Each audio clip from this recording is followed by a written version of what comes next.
మీ రాజకీయ ఆరంభంలో మీకు చరిత్ర ఉంది. రాయలసీమ నీటి హక్కులనేసి ఒక పెద్ద అంశము. మీరు దాంట్లోకి రావడము, నాయకత్వం తీసుకోవడము, ఆ తర్వాత అందరూ ఎంటర్ అయినోళ్ళే. రాజశేఖర్ రెడ్డి గాని, ఎంవి రమణారెడ్డి గాని, వాళ్ళు గతంలో చేసిండొచ్చు. కానీ ఏందంటే, గతంలో చేసినోళ్ళు ఎంతోమంది చేసింటారు. కానీ మళ్ళా ఒక ఇనిషియేషన్ కొత్తగా మళ్ళా మీ ద్వారా రాయలసీమ అంశం ముందుకు రావడం జరిగింది. మీరు అప్పుడు శక్తికి మించి పోరాటాలు చేశారు. ఎందుకంటే మాకు తెలుసు ఒకే జిల్లా కాబట్టి రాయచోట్లో కూడా జరికోన ప్రాజెక్టులు అనేసి పవన్ అన్న వీళ్ళంతా పనిచేయడము, లాయర్ ప్రభాకర్ రెడ్డి వీళ్ళంతా పనిచేయడము, మాకు రాజశేఖర్ కన్నా ముందు మీరే మాకు ముఖ్యం నాయకత్వంలో కానీ దేంట్లో అయినా కూడా. మీరు ఆ తర్వాత ప్రభుత్వం రావడము, ఆ తర్వాత మీరు అన్ని రాయలసీమకు సంబంధించి ఒక్కొక్కటి ముందు వెనక చేసుకుంటూ రావడం జరిగింది. మీరు అసెంబ్లీలో కానీ మళ్ళీ పార్లమెంట్లో పోయిన ప్రజా సమస్యల పట్ల కానీ పూర్తి స్థాయి న్యాయం చేయడం జరిగింది.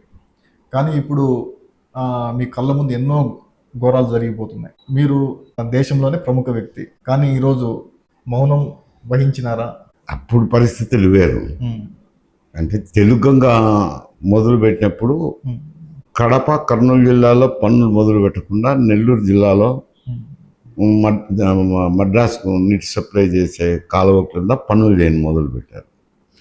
పనులు పెడితే దాని మీదట ఏదో అన్యాయం జరిగిపోతుంది కడప కర్నూలుకు, ఉద్యమం చేయాలని అప్పుడే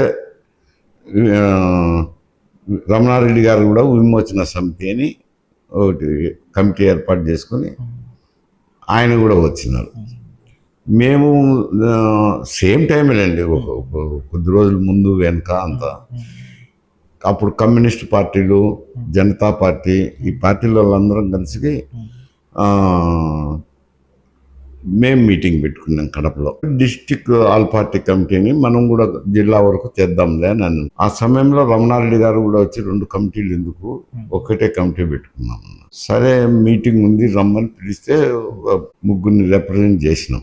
రిప్రజెంట్ చేసిన తర్వాత ఆయన ఏమన్నారంటే, తాడిపత్రిలో మీటింగ్ పెట్టుకుందాము, విస్తృతంగా రాయలసీమ వాళ్ళందరినీ పిలిపించి ఆడ చర్చించుదాములే అని అన్నారు. సరే మేము తాడిపత్రికి కూడా పోయినాం. అప్పుడు సిపిఐ వాళ్ళు వచ్చినారు, వికే ఆదినారాయణ వీళ్ళంతా కూడా, మన కడప నుంచి శివరామరెడ్డి గారు వీళ్ళందరూ కూడా వచ్చినారు. వచ్చి అక్కడ మీటింగ్ పెట్టినప్పుడు డిమాండ్స్ మీద అందరూ ఏకీభవించినారు. ఇవే కదా నీటి సమస్య, డెవలప్మెంటల్ యాక్టివిటీస్ కాబట్టి ఎవరికి భేదాభిప్రాయం కదా, సమస్యలు ఒకటే కాబట్టి అందరూ డిమాండ్స్ మీద యాక్సెప్ట్ చేసినారు. కమిటీకి ఏం పేరు పెట్టాలనేది విషయం వచ్చినప్పుడు దానికి నాయకత్వం మీరే వహించండి, ఎందుకంటే మీరు రాయలసీమ విమోచన సమితి అని పేరు పెట్టినారు కాబట్టి బాగుండదు ఆ పేరు పెట్టుకోవడము. మేమందరం కలిసినాం కాబట్టి కొత్త పేరు ఏదైనా సూచించండి, మీరే అధ్యక్షత వహించండి అని ఆయనకు ఆఫర్ ఇచ్చినారు. ఇస్తే ఆయన లేదు విమోచన సమితి ఉండాలా అని.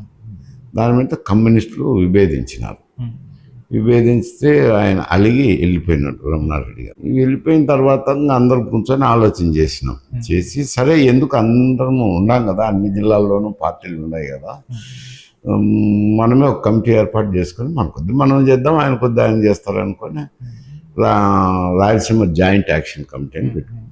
ఆ కమిటీ అప్పుడు దానికి నాయకత్వం ఇచ్చింది, జరిగిపోయిన ఈ పోరాటాలు అఖిలపక్షం. ఇప్పుడు సమస్య ఏమిటంటే అవి కొంత మేరకు పనులు జరిగినాయి. కాలంలో డిమాండ్ చేసినట్టు ఏమిటి, తెలుగంగ ఒకటి, మళ్ళీ ఈ పక్క గాలేరు నగిరి అని శ్రీశైలం కుడికాల ఎక్స్టెన్షన్ గాలేరు నగిరి అయింది. మళ్ళీ అదనంగా హంద్రీనివా ఒకటి వచ్చింది. అప్పుడున్న డిమాండ్ల కంటే రాయలసీమకు థర్మల్ స్టేషన్ కావాలనేది, అది ముద్దనూరు దగ్గర రాయలసీమ థర్మల్ పవర్ హౌస్ పెట్టినారు. ఇప్పుడు ఎక్కడైతే స్టీల్ ప్లాంట్ పెడుతున్నారో ఆ ఏరియాలోనే థర్మల్ పవర్ హౌస్ అది చేసినాము. తర్వాత రైల్వే లైన్లకు సంబంధించి మీటర్ గేజ్ ఉండే, హైదరాబాద్ సిటీకి రావడానికి మీటర్ గేజ్ ఉండే, దాన్ని బ్రాడ్ గేజ్ మార్చమని. అది అప్పుడు బ్రాడ్ గేజ్ మార్చాలని ఆయన పివి నరసింహరావు గారికి మేము చెప్పినాం. నంద్యాలలో ప్రైమ్ మినిస్టర్ అయిన నంద్యాలలో ఎంపీకి నిలబడినప్పుడు అదెంతలో చిన్న పని చేస్తానన్నారు ఆయన. కానీ అక్కడ పోయిన తర్వాత రైల్వే బోర్డు వాళ్ళు నార్త్ సౌత్కు లింక్ పోతుంది అని అంటే, మరి నేను మాట ఇచ్చినాను ఎట్లా అని. యూనిగేజ్ చేయాలి సార్ అని చెప్పి. ఎంత అవుతుందంటే 3,000 కోట్లు, అప్పుడు పెద్ద కాస్ట్ కాదు కదా అని ఆయన యూనిగేజ్ చేసేసినారు. ఆ ప్రాజెక్ట్ కోసమే యూనిగేజ్ అయింది. So, మీరు దేశం అంతా ఒకటే రైల్వే. దేశం మొత్తం మీరు మార్చారు. అంటే మా వల్లని కాదు, మేము ఇది అడిగినాం, దానికోసం అది మారిపోయింది. అదొకటి. తర్వాత Hyderabad to Chittoor national highway Kurnool వరకే ఉన్నది. కర్నూలు నుంచి కర్నూలు చిత్తూరు వరకు కావాలని రాయచోటి మీదుగా పోతుంది. రాయచోటి మీదుగా పోతుంది అని అది మళ్ళీ అది కూడా నేషనల్ హైవే చేసినారు. గుత్తి నుంచి మద్రాసుకు డబుల్ రోడ్డు కావాలని అది స్టేట్ హైవే కింద తీసుకున్నారు. అవి కూడా అయిపోయినాయి, రోడ్లు కూడా అయిపోయినాయి. ఎలక్ట్రిసిటీ ప్రాబ్లం తీరిపోయింది. నీళ్ళవి కూడా ఒక రీతికి వచ్చినాయి అనుకోండి. జలయజ్ఞంలో అయితేనేమి అట్లా ఇట్లా అంతా కింద మీద కూడా చెరువులు అయితే తగినారు. ఇప్పుడు కాలువలు తగాల. అది రోడ్లు అయిపోయి మేము అప్పుడు అడిగినట్టన్నీ అయిపోయేసినాము.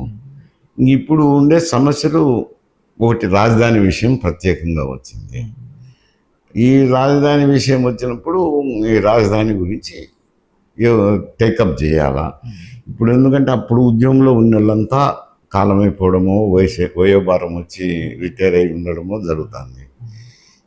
కొత్త జనరేషన్ వచ్చినారు, వాళ్ళు టేకప్ చేయాలని. ఇప్పుడు ఆ జనరేషన్ పోయినారు కదా అంతా. మీరు నాయకత్వం వహిస్తారా? సరే, ఒకటి ఏదన్నా వచ్చి వాళ్ళకి సలహాలు సంప్రదింపులకు సలహా కమిటీలు అంతా ఇమ్మంటే ఇస్తాం, దానికి ఏముంది. కానీ ఎందుకంటే రాయలసీమ అంటే ప్రత్యేక అభిమానం ఉంది కాబట్టి తప్పకుండా ఇస్తాము. అందులో ఆ రోజున్న మీడియా ఇప్పుడు రాజకీయ పరిస్థితులు వేరైపోయినాయి. ఎందుకంటే ఈ కొంచెం ధన ప్రభావం ఎక్కువ వచ్చింది. ఇప్పుడు ఒక్కొక్క నియోజకవర్గంలో 50-60 కోట్లు ఒక్కొక్కరికి ఖర్చు అవుతుంది. అంటే 2 పార్టీల వాళ్ళు ఉంటే 2 పార్టీలకు అవుతుంది. ఒక్కొక్కరికి 50 కోట్లు 60 కోట్ల రూపాయలు. ఇంత ఖర్చు పెట్టి రాజకీయంగా ఉన్న కుటుంబాల నుంచి ఎవరు రాలేరు. ఇప్పుడంతా రియల్ ఎస్టేట్ వాళ్ళు, లేకపోతే పారిశ్రామికవేత్తలు, కాంట్రాక్టర్లు, ఇటువంటి వాళ్ళు అంతా వస్తారు. బిజినెస్ పీపుల్ వస్తున్నారు. వాళ్ళకి ఈ డెవలప్మెంట్లు ఇవన్నీ కావటం. ఇంకా ఎవరైనా సెకండ్ లైన్ ఆర్గనైజేషన్ తీసుకొని చేయాలా. ప్రజల్లో కూడా ఏమవుతుందంటే అప్పుడున్నే పట్టుదల ఇప్పుడు లేదు. ఇవన్నీ సమస్యలు ఉన్నాయి. ఆ తర్వాత ఇప్పుడు రాయలసీమ గురించి ఏమి మాట్లాడినా కూడా ఏ పత్రిక రాయదు. అది మొదటి నుంచి ఉందిలేండి, అప్పుడు కూడా ఉండిన పత్రికల మీద ఆధారపడి మనం ఉద్యమాలు చేయలేం కదా. మనం ఉద్యమం చేసేటప్పుడు వాళ్ళకు తప్పదు కదా. ఉండినా రాయాల్సింది వస్తుంది. ఉద్యమాల్లో అటువంటి చేరుకోవాలి.